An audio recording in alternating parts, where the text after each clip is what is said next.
invités avec nous chaque soir pour décrypter les mouvements de la planète marché. Frédéric Rosier est avec nous, co-responsable de la gestion de portefeuille chez Mirabeau. Bonsoir Frédéric. Bonsoir Grégoire. Axel Botz, directeur de la stratégie de marché d'Ostrom Asset Management, est à nos côtés également. Bonsoir Axel. Bonsoir Grégoire. Et Raphaël Thuin, le responsable des stratégies de marché de capitaux de Tikeo Capital, nous accompagne également. Bonsoir Raphaël.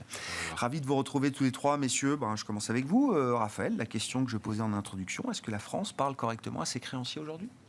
Disons qu'elle lui parle un petit peu mieux qu'avant. On a vu effectivement quand même des mesures qui étaient des mesures d'ampleur, la volonté de marquer le coup. On va pas parler de mesures bazooka comme en Chine, mais très clairement, il y a une volonté d'apaiser les marchés financiers, d'apaiser les prêteurs.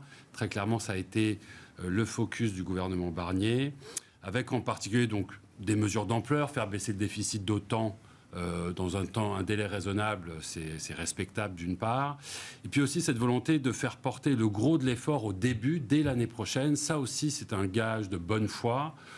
Probablement que dans ces conditions, on peut estimer que le marché, dans une certaine mesure, s'est rassuré. Alors reste, en revanche, effectivement, l'incertitude politique. Dans quelle mesure le gouvernement Barnier a le capital politique suffisant pour faire porter ces mesures. Mais en tout cas, à valeur faciale, on peut estimer que les mesures sont d'ampleur. On s'achète suffisamment de temps, encore une fois, modulo le risque d'instabilité politique et la durée de vie de ce gouvernement Michel Barnier. Mais ce qu'il y a sur la table dans le projet de loi de finances permet quand même, vous dites, de gagner un peu de temps face au marché, face peut-être aux agences de notation également, pour la Commission européenne, partenaire important de ce point de vue-là. Gagner du temps, alors on sait que la situation est très instable, donc combien de temps on a gagné, on ne sait pas, c'est peut-être une affaire de quelques jours. Ouais. Il semblerait que la stabilité politique soit suffisante pour que ce budget, dans une forme ou une autre, soit implémenté. Donc effectivement, sur cette dimension-là, peut-être que les marchés peuvent se rassurer. En tout cas, on n'a pas vu de gros mouvements entre, par exemple, le fameux spread Allemagne-France, donc probablement cette stabilité est bon signe. Après, il faudra se pencher sur l'impact croissance, ces mesures, dans quelle mesure pourraient-elles affecter la génération de bénéfices l'année prochaine pour les entreprises, quel secteur, aussi affecter la croissance. On commence à avoir des estimations et très clairement, on voit que le gouvernement a essayé d'être très précis dans ces mesures et de limiter la casse en termes de croissance. Ouais. D'impact sur la croissance. Est-ce qu'on préserve ce genre de grands équilibres selon vous, Axel ? Et encore une fois, est-ce que la France, vis-à-vis de ses créanciers, regarde une certaine crédibilité avec ce projet de loi de finances 2025, au regard de tout ce que tout le monde connaît, la complexité politique, la legacy des finances publiques françaises, etc. Oui, en tout cas, effectivement, l'effort est louable. Il y a néanmoins un gros risque d'exécution maintenant, puisqu'il y a 40 milliards de baisses de dépenses qui sont indiquées dans ce budget. Donc ça, autant le volet d'augmentation de la fiscalité, ça on sait faire a priori, autant l'exécution dans les baisses de dépenses, ça va être un petit peu plus complexe. Je pense que la France doit aussi, quand elle parle à ses créanciers, avoir en tête que le monde a changé, dans le sens où c'est plus difficile d'obtenir l'intérêt des Japonais, alors que ça a été longtemps notre base d'investisseurs très récurrente. Maintenant, ils étaient clairement vendeurs cet été. On a la concurrence des obligations de l'Union européenne aussi. Avant, la France était vue comme une sorte de proxy de la zone euro, plutôt bien notée, très liquide, facilement échangeable sur les marchés de repo et oui, probablement même plus liquide que le Bund dans la réalité, avec une courbe très longue. Maintenant, il y a de la concurrence. L'Espagne fait à peu près 1000 milliards en cours. Il y a l'Union européenne qui va atteindre les 800-900 milliards en cours. Donc, il y a des alternatives, pas tout à fait aussi grosses que la France, mais mais même sur des métriques importantes, comme vous disiez, la profondeur de marché, la liquidité, la longueur des émissions possibles, cette concurrence sur toutes ces métriques-là commence à monter pour la France. Oui, et c'est pour ça qu'il faut avoir peut-être une relation un peu plus étroite avec le marché, en tout cas l'améliorer. L'AFT est très très bonne pour faire ça. Avant chaque adjudication, on sait qu'il la prépare très très bien avec les teneurs de marché. Et ils sont très attentifs d'ailleurs au retour du marché. Maintenant, la France n'est plus toute seule. Non, il n'y a pas de surenchère. Enfin, il y a toujours une demande qui couvre largement les émissions du secteur, mais je regardais la dernière à 10 ans. tout a été souscrit au prix limite. C'est-à-dire que personne n'a voulu payer plus que ce qui était proposé comme prix limite par l'AFT sur des échéances 10 ans, par exemple. Oui, et puis disons depuis la période qui a juste après la dissolution, ouais. On a vu quand même que les tailles d'émissions ont été un peu réduites. Donc là aussi, il y a un travail de préparation très important, très fréquent de l'AFT, pour s'assurer que ça se passe bien et pas afficher une adju ratée qui serait un mauvais signal. À ces niveaux de dette, le vrai risque, c'est pas tellement le spread, c'est savoir si vous gardez l'accès au marché. Le spread soit à 80 ou 90, finalement, ça ne change pas grand-chose. Mais oui, l'accès au marché doit être absolument préservé. Et puis après, on va être scruté, puisque l'effort, certes, même s'il est très important. Ah oui, il y aura des points de rendez-vous. Il va durer jusqu'à 2029. 27, 29, oui, maintenant. Enfin, on a essayé, on a gagné 2 ans, entre guillemets, mais on a gagné ou perdu 2 ans, suivant l'appréciation qu'en fera le marché. Mais en tout cas, on a une... Il y a beaucoup de mauvaises nouvelles à annoncer pendant plusieurs mois. Je pense que le budget-là va probablement passer au corps en 49.3 aussi, s'ils n'ont pas le capital politique pour le faire. Ce serait un très bon signal que ce ne soit pas le cas. Mais bon, le jeu politique est tel en France qu'il requerra probablement le 49.3. Et puis, donc, motion de censure derrière, qui gagneront, etc. Et on avancera un peu pas à pas.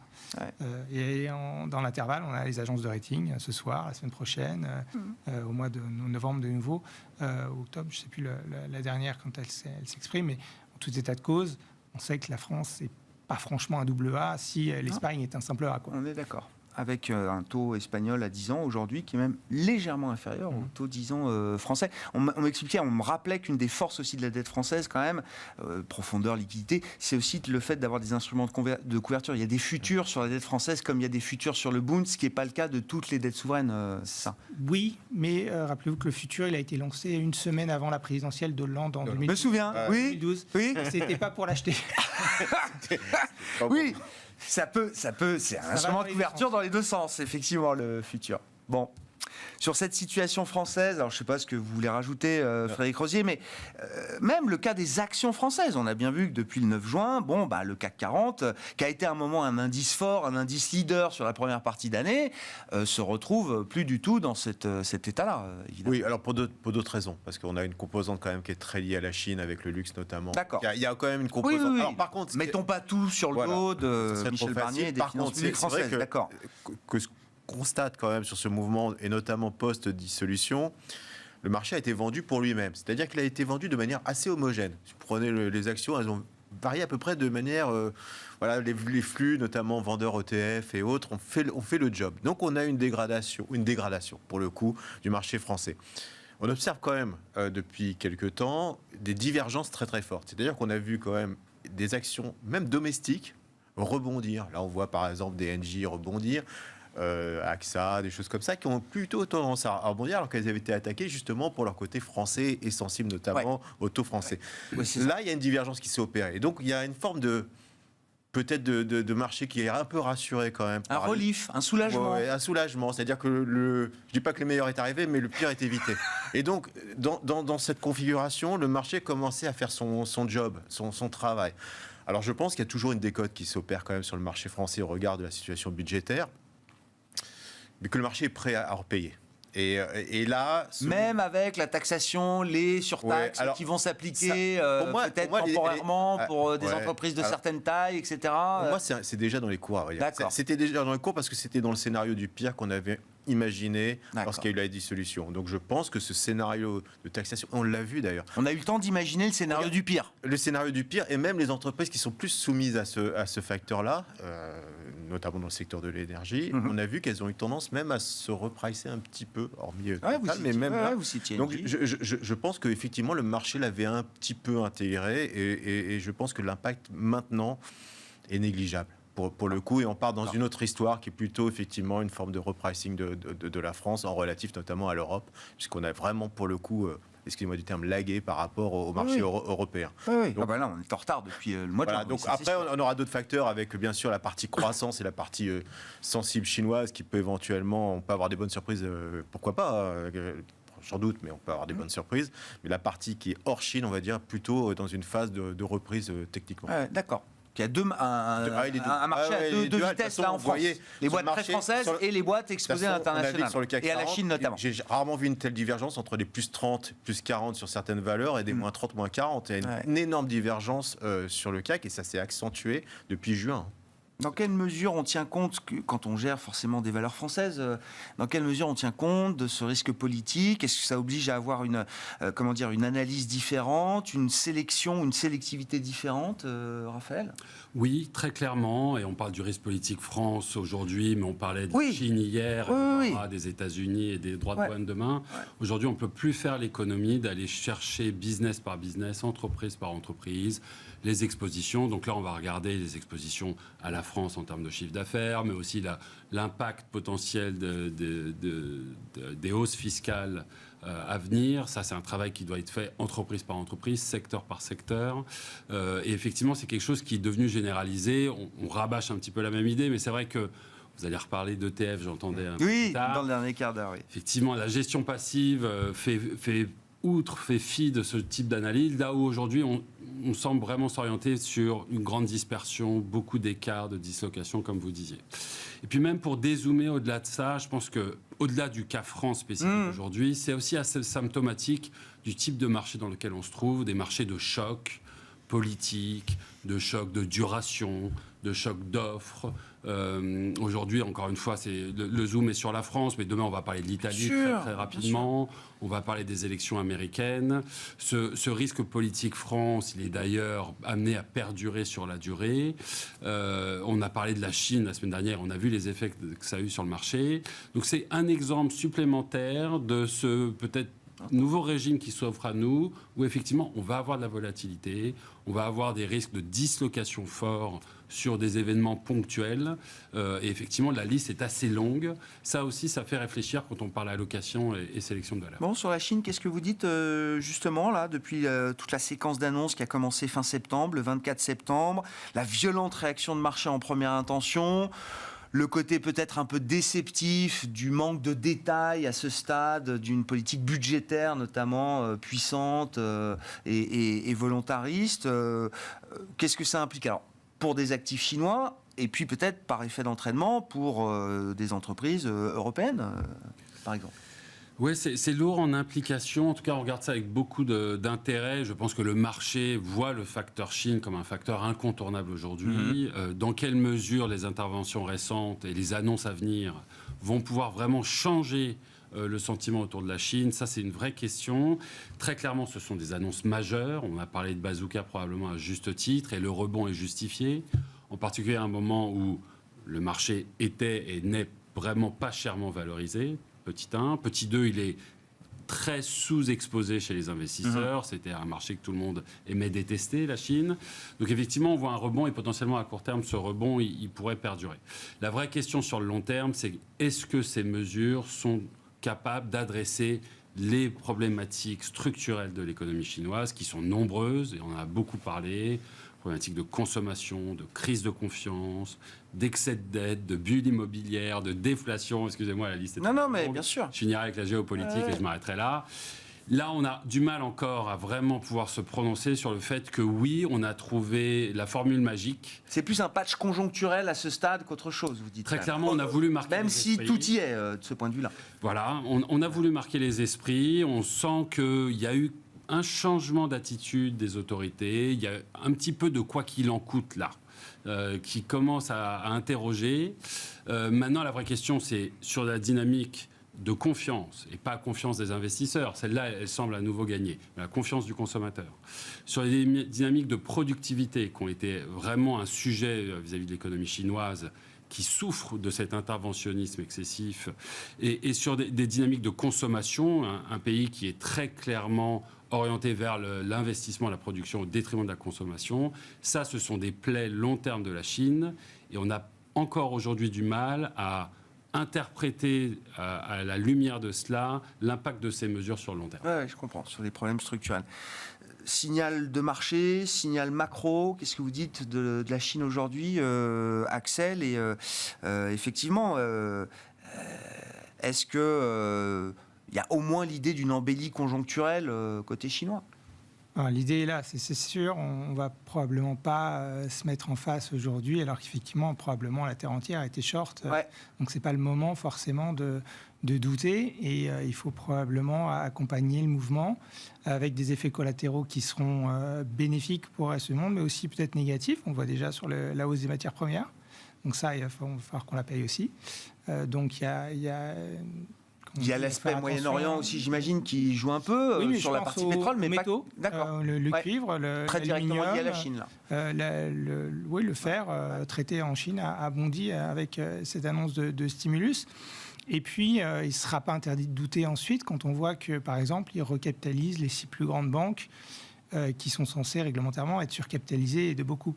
Donc, est-ce que la taille de la recapitalisation, qui est à peu près de 1000 milliards de yuan aujourd'hui, c'est ce que valent les cadavres dans le placard aujourd'hui. C'est bien possible aussi, sachant qu'on en crée aussi un petit peu en abaissant d'autorité les coûts hypothécaires, en espérant effectivement de libérer du pouvoir d'achat pour que les Chinois consomment. Mais effectivement, le challenge est là. La conso chinoise, c'est 38% du PIB. Donc c'est extrêmement faible. On a joué ce rebond post-Covid en espérant qu'il y ait un même effet de ressort comme ce qu'on a pu voir dans les économies. L'esprit de revanche. L'esprit de revanche, mais il ne peut pas avoir la même ampleur quand la conso est une aussi faible part du PIB. Et d'ailleurs, depuis, les autorités chinoises ont changé d'optique de nouveau pour remettre l'accent sur la production, etc. Sauf que là, il y a peut-être un sentiment de panique si je me fais l'avocat du diable, parce que on a en ligne de mire peut-être, si Trump l'emporte, et on a vu que même les Européens étaient là, le modèle de croissance qui est extraordinairement basé sur les techniques de pointe de lutte contre le changement climatique au travers des véhicules électriques, au travers des panneaux solaires, etc. Ce sont les filières qu'on veut développer ici ou qu'on a voulu encourager et sur lesquelles on a mis beaucoup de capital politique et financier. On va forcément ériger des barrières douanières qui vont venir quelque part contraindre d'une façon ou d'une autre la croissance chinoise par le biais de ses exports. Donc qu'est-ce qui reste ensuite ? L'immobilier, on part au plus pressé, c'est-à-dire que le gouvernement va acheter des apparts et les louer pour résorber un peu l'excès d'offres. On va probablement mettre un plancher sur les prix immobiliers, ce qui est très important pour la confiance, mais encore faut-il que ça fonctionne. Et que ça prendra du temps, parce que là, les prix immobiliers continuent de baisser de 5-6% par an, et on n'en voit pas le bout. Ça fait 3 ans que ça dure au bas mot. Donc voilà, le challenge est énorme, et le modèle de croissance maintenant est confronté au protectionnisme occidental. Oui, donc, et plus juste américain. Visiblement, l'Europe est peut-être aussi en train de changer un peu de logiciel par rapport à ça. On a été moins fort que les Américains, et peut-être que ça ne changera pas grand-chose pour les producteurs. Pour les Chinois. Des véhicules électriques chinois, par exemple. Mais il y a par exemple 200 constructeurs de véhicules électriques en ce moment en Chine. Combien il en reste dans 5 ans ? Donc, quelle sera l'issue de ces surcapacités aussi, indépendamment même de ce qu'on fait sur le plan protectionniste. Bon, en tout cas, ils ont recréé des attentes. C'est-à-dire que... Les attentes sont là. Oui, les attentes sont là. Frédéric, sur moi, je suis les conséquences de la relance en Chine... Moi, je suis assez positif sur la Chine, parce que pour connaître un peu ce pays, je sais qu'il y a un effet d'entraînement qui peut être violent. Et lorsque les Chinois décident de consommer, ils décideront de consommer. D'ailleurs, on l'a vu. Et je trouve que d'ailleurs la séquence était assez intéressante, parce que finalement les annonces ont été faites quasiment la veille de la Golden Week. Oui. Donc ça a eu un impact immédiat, puisque les gens se sont rués, notamment à la fois chez les brokers pour voir des comptes et commencer à trader sur les actions. Évidemment, on leur file des crédits pour acheter des actions. Les appartements... On ne vendait plus aucun appart. Tout d'un coup, ils se sont rués pour essayer d'acheter les lots. N'oubliez pas aussi que l'économie, par exemple, sa transformation vers l'électrique est très importante. Des subventions. Les régions et l'État donnent de l'argent pour la transformation vers l'électrique. Donc, ça peut être soutenu. Il y avait aussi une nécessité, parce que la Chine jeune, elle est au chômage aujourd'hui. On n'a plus de chiffres, mais en grosso modo... 19% quasiment. Honnêtement, c'est plus proche des 25. Oui, sans doute. Et donc, le problème, c'est ce que disait Balavoine, quand la jeunesse se désespère, elle espère la révolte. Donc, le problème, c'est qu'il y avait aussi cette crainte-là, aujourd'hui, d'avoir une Chine qui se réveille, qui se révolte, justement, face à ces difficultés. Ils ont eu peur. Donc, effectivement, il ne faut pas oublier aussi que la Chine, technologiquement, c'est un pays en pointe. On néglige ça, on parlait des véhicules électriques. 200 sociétés effectivement qui produisent des véhicules, des BYD aujourd'hui qui fait partie du top 10 des constructeurs mondiaux, Xiaomi qui faisait des téléphones et du jour au lendemain ils vendent des centaines de milliers de véhicules. Vous dites, un investisseur pragmatique, rationnel, il ne peut pas laisser passer ça, quoi. Il y a quelque chose qui se passe. Alors après, il faut qu'ils ponctionnent aussi dans leur épargne, parce qu'ils en ont quand même de l'épargne. Ils ont arrêté. Un petit peu d'allant, un petit peu de confiance. On rappelle aussi que l'indice de confiance du consommateur chinois était au tapis. Donc il faut leur donner un petit peu de confiance et ça repart très très vite. Ça peut repartir très très vite. Ça peut on peut avoir une tendance, après que ça quelque soit chose de tendanciel là qui. Non, on va pas exagérer non plus. Ah bah je sais pas. Mais mais parce qu'ils ont des problèmes structurels. L'immobilier c'est structurel. Quand vous avez 300 ou 400 millions de Chinois en moins, c'est clair, il y a des villes qui ont été construites qui ne seront jamais habitées ou qui seront très peu habitées. Donc ça, c'est clair que structurellement, c'est un pays qui est en décroissance, qui va peut-être tendre vers un modèle à la japonaise. On verra plus tard, mais clairement, on aura un choc. Mais par contre, sur du court terme, il y a vraiment de quoi, effectivement... Et pour nous, sur nos marchés, pour ceux qui n'ont pas forcément envie d'aller sur des marchés chinois... Il y a plein de solutions. Alors, le luxe, on a parlé des... Il y a eu un rebond sur les matières premières. C'est un vrai bon play ou pas, le luxe, par exemple? Parce que j'ai eu l'impression que le luxe n'a pas... Non, on exagère. On n'a pas transformé l'essai sur le luxe, là. Non, mais on exagère aussi. C'est parce que lorsqu'on regarde un peu le chiffre d'affaires d'Hermès, de LVMH, entre autres, l'US est déjà quand même majeure partie. Oui. Le Japon, avec un effet yen aussi, était relativement important. Donc, il ne faut pas non plus surréagir sur l'effet Chine, sur le luxe. Par exemple, la société la plus exposée, c'est Estée Lauder aux États-Unis, qui a pour le coup une exposition qui est quasiment un quart de son chiffre d'affaires en Chine. Mais voilà, il y a eu des surréactions sur le luxe. On va voir, on va ajuster tout ça. Mais on a vu des rebonds sur toutes les minières. Les ferreux ont rebondi quand même assez fortement à ces annonces. Les valeurs technologiques chinoises, les assureurs, la finance même des entreprises chinoises ont rebondi plus fortement que les technologiques d'ailleurs. Donc il y a des moyens de jouer ce mouvement. Il peut être court terme, mais ça peut nous emmener peut-être 20 ou 30% au-dessus des niveaux actuels. À 12 fois les bénéfices, on a matière peut-être à rebondir, sachant que historiquement on n'a jamais été payé aussi peu cher. Personne n'en voulait. C'est simple. Bon, ce qui est intéressant, c'est le plan de relance chinoise en Chine est arrivé une semaine après la baisse de taux de la Fed de 50 points de base. On s'était vu à ce moment-là, Raphaël, je me souviens, au lendemain de cette baisse de 50 points de base, votre discours était de dire c'est pas évident que ce mouvement de la Fed réduise beaucoup l'incertitude qu'on avait sur le chemin de politique monétaire. Qu'est-ce que vous dites un mois après ? Je regarde un petit peu les derniers mouvements de taux et effectivement, je suis un peu conforté. Nous sommes chez Tikehau assez confortés dans cette idée que, effectivement, on a beaucoup de volatilité sur les taux d'intérêt. On a vu en l'espace de quelques données économiques, encore une fois, un grand mouvement de balancier sur les attentes du nombre de baisses de taux, sur les niveaux de taux d'intérêt aussi. On continue à bouger un petit peu dans tous les sens. L'indice de volatilité des taux d'intérêt, le MOVE, est repassé à des niveaux quasiment les plus hauts. Il a remonté après la baisse de taux de la Fed. Absolument. Et on en revient à ce discours qu'on a déjà eu, vous et moi, autour de cette idée que finalement, la Fed et les banques centrales empêchent les marchés de voir très loin en termes de lisibilité de leur politique monétaire. On est aujourd'hui très data dependent, on va agir en fonction de la donnée du jour. Et si vous regardez par exemple ces dernières semaines, derniers mois, on a eu des grands mouvements de taux d'intérêt à la baisse, puis maintenant à nouveau à la hausse. Et concrètement, il ne s'est pas passé grand-chose. On a eu un petit peu de bruit économique. Au début, on était plutôt inquiet sur la macro, ensuite plutôt rassuré. On voit que la donnée est bruitée. Et le résultat, c'est que le marché ne se projette pas et oscille vaillamment d'une donnée à l'autre, d'une semaine à l'autre. Donc ça, c'est une vraie problématique de marché qui crée de la volatilité, qui crée de l'incertitude, autour, encore une fois, de cette thématique d'être très dépendant de la donnée et d'être finalement un petit peu trop dogmatique, pas assez pragmatique vis-à-vis de la réalité de la situation quand on parle d'inflation ou de la trajectoire macro. Qu'est-ce qui rend encore les choses aussi incertaines ? Parce que là, le cycle de baisse de taux, il est entamé par tout le monde aujourd'hui, Axel. Il est entamé par tout le monde et peut-être ce qui change la donne, c'est le point précédent sur le plan de relance chinois. Ce sera, avec le recul, on ne sait pas, peut-être le pire timing pour baisser les taux finalement. Et peut-être que dans 3 mois, on se dit que ce sera une erreur. Déjà, je pense que les 50 BP... Enfin, moi, j'ai toujours considéré que c'était une erreur de baisser les taux, mais indépendamment du fait qu'on a fait 50 points de base... qui semblait être plus une politique d'assurance. Là, je pense pas justement je pense qu'on a mis entre parenthèses les données quelque part. Et je pense qu'ils vont aller à 4 quelque part Sans trop réfléchir. en pilote automatique, D'accord. sans trop réfléchir. Powell nous a déjà dit 25 en novembre, 25 en décembre. Quel que soit l'état Quasiment. des données. Quel que soit l'état des données, sur l'espoir que finalement ça vienne plus bas. Et je pense que la vraie raison derrière ça, de toute façon, elle est plus à chercher du côté du coût de financement de l'État. Et que l'État américain n'a pas besoin de payer une prime sur le reste du monde pour se financer. Aujourd'hui, c'est le cas, avec des taux en particulier courts. L'argument économique, non mais ça vous le dites à chaque fois, Axel, et je vous écoute, mais vous dites l'argument économique de ce cycle de baisse de taux, ou des 100 points de base de baisse de taux facile de la Fed, pour vous, il ne résiste pas à l'analyse du problème du coût de financement américain. Oui, je pense, ouais, c'est vraiment le cas. Et je pense que la prochaine étape, d'ailleurs, de la Fed, c'est baisser les taux, 25, tout le monde.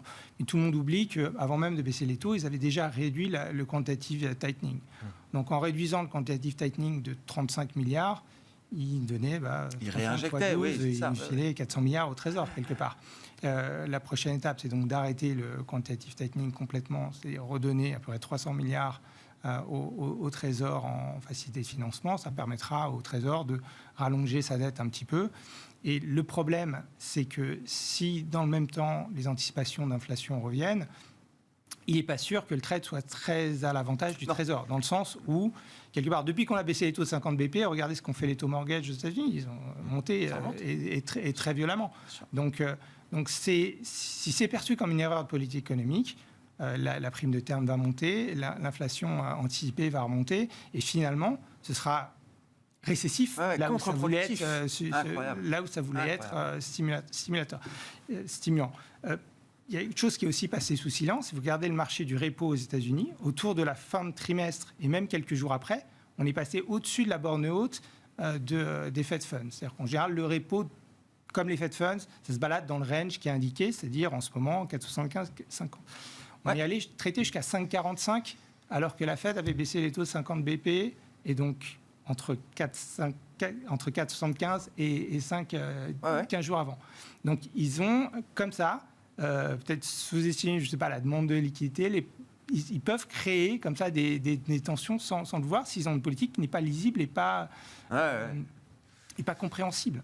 Donc moi, je doute beaucoup de ce que la Fed est en train de faire, et je pense que ça n'est pas lieu d'être de vouloir stimuler une économie qui, par rapport à l'estimation... Je ne parle pas de simulation pour l'instant. Oui, mais pourquoi l'inflation est encore un peu au-dessus de l'objectif, le chômage est à 4, à peu près en dessous de ce qu'ils estiment être le niveau de long terme, et la croissance va être à 2,5 au troisième trimestre. Ce qui est certain pour bondir, c'est qu'une économie réelle qui croît à 2-3% et 2,5% d'inflation, qui semble être peut-être la nouvelle norme, ça ne va pas nous emmener tellement plus loin que là où on est en termes de taux d'intérêt.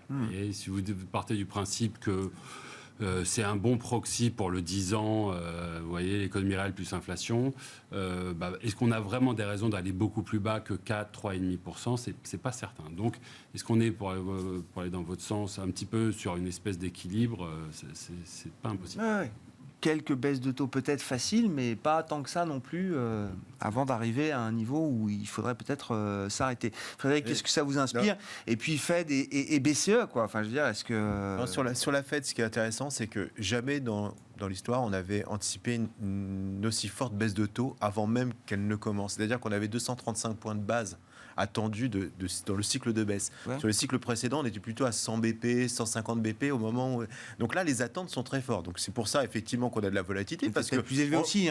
Oui, bien sûr. Mais juste pour dire que cette attente est très, très forte. Elle était très, très forte au départ, alors que la macroéconomie nous dit est-ce qu'on a raison d'aller aussi loin ? Donc le marché est extrêmement exigeant par rapport à ça. Deuxième facteur, effectivement, sur le cycle, être peut-être à contre-courant. Lorsque vous avez un mouvement d'inflation, vous avez toujours un rebond d'inflation sur la phase de baisse. Donc là, effectivement, dans le timing, il faudra faire attention parce qu'on n'est pas à l'abri, notamment si la Chine redémarre et les matières premières redémarrent, qu'on ait un rebond d'inflation au moment même où la Fed enclenche effectivement ce mouvement de baisse. Donc là, le marché, c'est ce qu'il déteste. On pourrait avoir effectivement cette sensation que la Fed a raté le mouvement ou est en train de rater un mouvement, qu'on a une reprise d'inflation, et là, pour le coup, Ça risque d'être très très perturbant pour les... Il ne faut pas que la Fed soit amenée à se déjuger par rapport à ça. Ce serait peut-être encore... on a toujours un rebond pire. un an à peu près, après qu'on ait touché effectivement un plancher sur l'inflation, un rebond d'inflation, même résiduel, mais qui a lieu. Et ça peut être perturbant pour le marché. Bon, on verra. On a eu les chiffres cette semaine. Effectivement, bon, ça reste... L'inflation cœur, oui, reste collante, les services, etc. On notait quand même que la partie logement avait moins contribué à l'augmentation de l'inflation cœur. Et... Un petit peu, mais pas la partie qui est la plus récurrente, qui est les loyers qui sont imputés aux propriétaires de leur logement. Oui, loyer fictif. C'est aussi... 0,5 et donc on est... C'est aussi la construction de l'indice d'inflation américain de ce point de vue-là. Oui, c'est peut-être contestable. Oui. Les vrais loyers, c'est pas moi qui le dis. Hein. J'écoute le débat entre économistes de ce point de vue-là. Sur l'Europe, politique monétaire, on a évoqué les sujets budgétaires avec la France, mais qu'est-ce que vous attendez de la BCE la semaine prochaine? Qu'est-ce que ça peut impliquer aussi pour l'intérêt des actifs européens? Les marchés américains sont quasi au sommet. On a parlé de la Chine. On parle à nouveau différemment de la Chine en se disant que tiens, peut-être que c'est pas si ininvestissable que ça, au moins pour un temps. Pour l'Europe, on a vraiment l'impression d'un truc assez plat, quoi. Ouais. Bon, alors, sur la dimension monétaire, il y a peut-être un peu plus de visibilité en Europe. Ouais. En tout cas, le parcours semble un peu mieux balisé, semble-t-il, avec probablement 2 baisses de taux d'ici la fin d'année, dans un contexte qu'on connaît, à savoir un contexte macro qui est déprimé. On voit les indices manufacturiers en particulier dans des territoires de contraction assez profondes, un problème en Allemagne, la France n'est pas tellement plus vaillante. Donc le contexte macro justifie qu'on rende la politique moins restrictive, d'une part, et puis une inflation qui a beaucoup baissé, ce qui est encourageant, mais qui reste gluante. C'est encourageant. C'est encore encourageant. Enfin, parce qu'un 8, demain un 7, enfin, je sais pas, à un moment, est-ce que ça ne deviendra pas désespérant est-ce que je veux dire, de voir une inflation qui continue de baisser, peut-être un peu trop sous l'objectif de la Banque Centrale Européenne? Alors, lorsqu'on se lève le capot, on est moins enthousiaste. Aujourd'hui, la désinflation, elle se fait beaucoup à travers les biens, à travers l'énergie. C'est vrai que sur les services, on continue d'avoir une inflation. Vous souvenez-vous qu'elle a augmenté pendant l'été. Les hausses salariales restent robustes, aussi en Europe. Donc la bataille n'est pas gagnée. Et d'ailleurs, Mme Lagarde se garde bien d'aller sur ce terrain. Et on l'a dit, l'inflation, c'est un diable qui sort de sa boîte aussi facilement qu'il y rentre. Et potentiellement, on a vu dans des dimensions de reprise économique, ce qui devrait être le cas l'année prochaine en Europe, l'inflation qui pouvait aussi repartir à la hausse. Donc probablement de la patience de la part des banquiers centraux. Après, qu'est-ce que ça veut dire pour l'investisseur, pour le marché action? C'est vrai que je vous rejoins. L'Europe semble un petit peu engluée en termes de performance. Alors, on est quand même à des plus hauts... le stock 600, oui, le stock 600 est au plus haut, oui, bien sûr. Et on peut estimer qu'il y a quand même quelques facteurs favorables pour l'Europe. Elle est peut-être d'ailleurs un peu plus avancée dans le cycle, l'Europe. On s'attend à ce que la croissance rebondisse au niveau européen l'année prochaine. Vous ne perdez pas ça de vue? On perd pas ça de vue et c'est un petit peu un différentiel comparé à ce qu'on voit aux États-Unis où la croissance sera supérieure mais décélérera. En Chine, où la croissance devrait continuer à décélérer dans les années à venir. L'Europe, à des niveaux bien moindres malheureusement, elle est dans le rebond. Donc le sens du vent, la direction de ces indicateurs importe. Et puis, de manière inévitable, il y a l'argument valorisation. Et c'est vrai que dans le cas de l'Europe, l'argument valorisation, il est fort. Jamais l'Europe n'a été si peu cher comparé à son pendant américain. Et quand on va entreprise par entreprise, secteur par secteur, il y a des choses à faire, il y a des belles valeurs qui sont aujourd'hui très décotées, ou en tout cas qui traitent bien moins cher que leur équivalent américain aujourd'hui. Je cite parfois cet exemple qui date de quelques mois maintenant. Vous vous souvenez quand Total Energy a parlé de se faire lister à New York, et donc se délister de Euronext. C'est toujours une idée sur la table, je crois. Tout le monde est très ému de cette idée. Certains analystes parlaient d'un saut de capitalisation boursière du jour au lendemain d'environ 100 milliards de dollars. Donc là, concrètement, on met le doigt sur cette décote structurelle européenne. Pour la même entreprise, vous avez une décote de 100 milliards dans le cadre. Alors que c'est une des majors les plus rentables du secteur. En tout cas, c'est comme ça qu'il se présente. Exactement. Donc, pour l'investisseur, être un petit peu contrariant à un moment où le marché est pas cher, très sous-possédé, sous-investi, on va repenser à la Chine, qui est exposée à un facteur chinois qui peut-être tournera demain. Pourquoi pas? En tout cas, on a envie de rééquilibrer. Frédéric? Non, je suis d'ailleurs sur Total, il y a un peu de vent dans les voiles devant nous. C'est au cas par cas. Bon, Ouais. okay. C'est pour ça aujourd'hui on est obligé. Bon, on a vu que le secteur auto c'est mort, hein, donc. Alors c'est une question, je sais pas. Non, mais ça va être c'est très, value, certainement. C'est deep value, c'est dead money, c'est. C'est un peu le cas parce que c'est pas cher. De toute façon, quand on se paye 2 ou 3 fois les bénéfices. Stellantis, c'est toujours payé 3 fois. Voilà. Oui, mais là le problème c'est que maintenant on a des taux de marge qui sont plutôt à 7 qu'à 12. Hein, donc on n'est pas tout à fait sur la même histoire. Alors non seulement on subit la concurrence, mais en plus on se tire une balle dans le pied avec des réglementations qui sont extrêmement coercitives. Donc il y a des secteurs industriels qui sont effectivement pénibles, donc il faut faire effectivement attention. Il ne faut pas oublier aussi qu'on a beaucoup de valeurs qui sont sur leur plus haut historique. On commence par des Schneider, qui n'est pas très très loin des plus hauts, Saint-Gobain aussi. Alors, il y a quand même beaucoup de valeurs, parce qu'on parle le CAC, mais la réalité, je répète, elle est duale. Ouais. Il y a beaucoup de valeurs qui sont sur les... Alors moi, il y a un secteur qui m'intéresse de plus en plus, et je sais que j'étais vraiment en dehors de ce secteur, c'est l'immobilier. Voilà, et personne n'en a.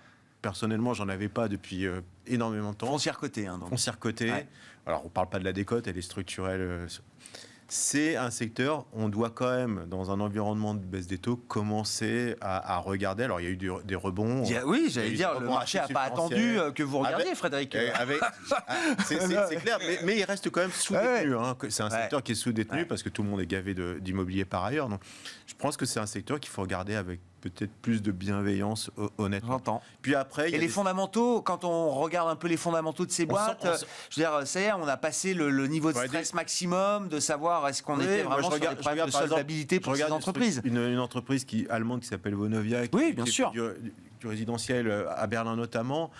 La décote, elle est juste phénoménale sur une entreprise qui est plutôt globalement bien gérée, sur des niveaux de taux qui n'arrêtent pas de baisser. Oui, quand on a des rendements aussi sur les foncières à 5-10%, voire au-delà, et bien évidemment, ça se regarde. Et notamment quand le marché aura besoin peut-être de visibilité, notamment sur la génération de free cash. C'est peut-être des secteurs qui vont nous rassurer. C'est le secteur aussi de l'énergie, des NG par exemple. On a vu des secteurs en Allemagne plutôt bien se tenir, ou en Espagne bien se tenir.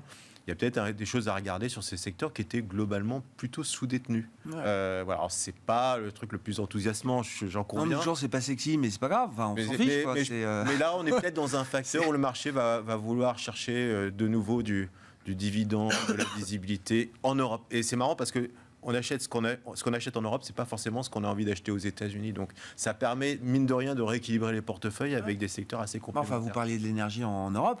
Je rappelle, à date, depuis le 1er janvier, la meilleure performance boursière au sein du S&P 500, c'est pas Nvidia, c'est Vistra. C'est une utilities américaine qui fournit de l'énergie. Alors pour des data centers, hein, mais, oui, mais vous avez, entre autres. Vous avez même même dans le solaire aux États-Unis, vous avez des entreprises qui ont incroyablement rebondi. Avec une forte volatilité. Donc oui, il se passe des choses. Donc il faut y aller. Je répète, c'est pas les secteurs les plus attractifs comme ça, mais le marché a besoin aussi d'avoir un petit peu de visibilité. Où est-ce que vous placez ou les risques de marché aujourd'hui, Axel? Enfin, risques aussi bien positifs que négatifs, hein, c'est-à-dire dans le contexte, même si les baisses de taux de la Fed sont discutables selon vous, elles sont là, il y en aura sans doute d'autres. La Chine relance et pourrait continuer de relancer post-élection américaine. Bon, le pétrole a un peu bougé, mais ça reste quand même du pétrole bon marché. Enfin, est-ce que c'est encore un risque à la hausse là pour des actifs risqués aujourd'hui sur les marchés? Oui, un des risques à la baisse, ce serait une désescalade au Proche-Orient qui enlèverait les 7-8 $ de prime qu'on a sur le prix du baril aujourd'hui. Ce serait un boost, notamment à la croissance européenne. Je pense que là, il y a un énorme écart entre la perception de la croissance et je pense la réalité des chiffres en zone euro. Quand on regarde les PMI, on a l'impression que c'est une cata. Je pense que les PMI... veulent plus rien pas dire. Grand-chose. Et que l'INSEE fait un bien meilleur boulot que sur la France. Les enquêtes nationales domestiques sont plus pertinentes. Et elle raconte une histoire différente. Quand on regarde même les ventes au détail en Allemagne, alors la série est nouvelle, mais on voit un rebond de la conso. Aussi bizarre que ça puisse paraître, les chiffres ne sont pas si mauvais que ça. Et ils misent sur une poursuite du rebond de la conso, hein, c'est ça, hein, dans leur projection en fait, 2025. On a le mystère du retard à l'allumage qui a duré toute l'année dernière, avec une croissance nulle trimestre par trimestre en zone euro, c'est cette hausse très conséquente de l'épargne. Donc on en a sous le pied. Donc ça peut être un vrai un vrai effet de boost à la croissance européenne, ou alors de conso qui ont été un peu maltraités en zone euro aussi. Donc on n'est pas à l'abri d'une bonne surprise en zone euro. On est sur un taux de chômage à pas monter malgré l'absence de croissance. Donc forcément, je ne vois pas comment il va monter en maintenant du 0,3 de croissance trimestrielle sans beaucoup d'optimisme. On est déjà à 0,3, donc un petit peu plus, on pourrait accélérer. L'Espagne révise à la hausse. Il y a des endroits où il y a de la croissance en Europe. Donc, ça peut être la bonne surprise sur l'année qui vient. On est bien, entre guillemets, se cacher dans le crédit, puisque le crédit, toute la vol est sur les taux, il ne se passe rien sur les spreads. Donc, c'est pas un free lunch, il n'y a pas de free lunch, mais c'est un petit peu le sens du vent. On est sur cette optique de portage qui marche très bien, qui marche aussi sur le high yield d'ailleurs, parce que l'environnement de défaut reste relativement réduit. Donc, il n'y a pas vraiment de sujet, je pense, sur ces classes d'actifs-là. Bon, on a parlé actions, mais crédit, c'est aussi des poches d'investissement importantes chez vous, chez les autres, Raphaël. Un mot là-dessus, oui. Il y a toujours du confort à être sur la classe d'actifs crédit aujourd'hui. Absolument. Nous, on a beaucoup rééquilibré les portefeuilles. Pour donner une idée, notre fonds d'allocation, il avait 0% de crédit de 2016 à 2022. Aujourd'hui, il en a 65%. D'accord. Ça donne une idée de rééquilibrage.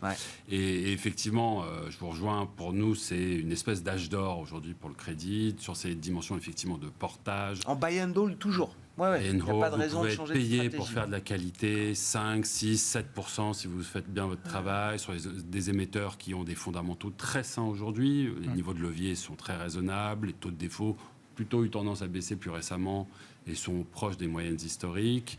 Les niveaux de couverture d'intérêt, donc la capacité de payer ses intérêts avec ses profits, sont aussi très élevés. Donc, pas d'alerte fondamentale. Sur la partie technique, beaucoup de facteurs qui supportent le marché, beaucoup de demandes, de flux entrants dans la classe d'actifs, et une classe d'actifs qui se réduit en taille, pour plein de raisons, beaucoup de refinancement de dettes existantes. On voit aussi des émetteurs qui se détournent de la classe d'actifs pour aller sur la dette privée. Bien sûr, d'autres marchés de dette. Voilà, d'autres marchés de dette. Donc, résultat, la classe d'actifs, par exemple, sur la yield, a réduit de 20%. Les émissions de volume. La taille du marché. D'accord, la taille du marché. Okay. Donc, une demande qui explose, un marché qui réduit en taille, oui. Tout ça peut être effectivement très intéressant. Et ça a été un facteur de performance. Nous, on le voit sur les nouvelles émissions. On va avoir des émissions qui sont 2, 5, 10 fois sursouscrites. On voit aussi des papiers qui ne circulent plus, où aujourd'hui on achète et on garde. C'est ça. Et donc voilà, aller faire sur de la qualité du portage à ces niveaux-là, à faible volatilité, c'est quelque chose en fond de portefeuille qui semble très indiqué. Cœur de stratégie. Merci beaucoup, messieurs. Merci d'avoir été les invités de Planète Marché ce soir. Raphaël Thuin, Tikehau Capital, Frédéric Rosier, Mirabeau et Axel Bott, Ostrom Asset Management.